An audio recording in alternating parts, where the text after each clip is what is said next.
টঙ্গীর তুরাগ তীরে ইজতেমা ময়দানের ১৬০ একর জমিতে সুবিশাল প্যান্ডেল। এরই মধ্যে নির্দিষ্ট খিত্তায় জড়ো হয়েছেন মুসল্লিরা, মশগুল জিকির আর ইবাদত বন্দেগীতে।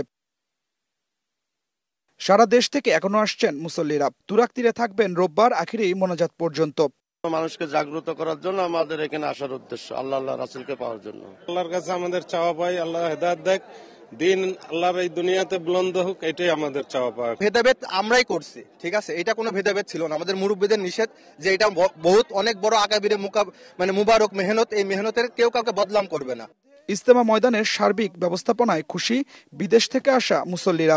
ভালো, সুন্দর, কানা মাজা ইনশাল্লাহ, কুল্লি ইনশাল্লাহ সুন্দর। বাংলাদেশ আখলাক সুন্দর, মুসলমান বাই বাই ইনশাল্লাহ। Nature good, adab akhlaq good, very good. Bangladesh people, dini, yes.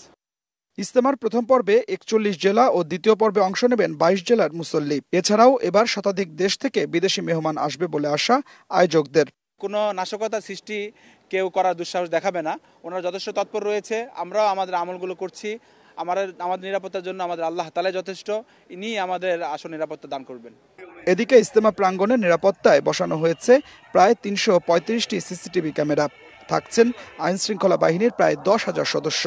Watch টাওয়ারের মধ্যে নিরাপত্তা ব্যবস্থা নিয়েছি, আমরা ফুড পেট্রোলের মাধ্যমে নিরাপত্তা ব্যবস্থা নিয়েছি, আমরা পিকেটিংয়ের মাধ্যমে নিরাপত্তা ব্যবস্থা নিয়েছি, আমরা সিসি ক্যামেরা সারাক্ষণই আমরা মনিটর করছি, আমরা ড্রোনের মাধ্যমে মনিটর করছি।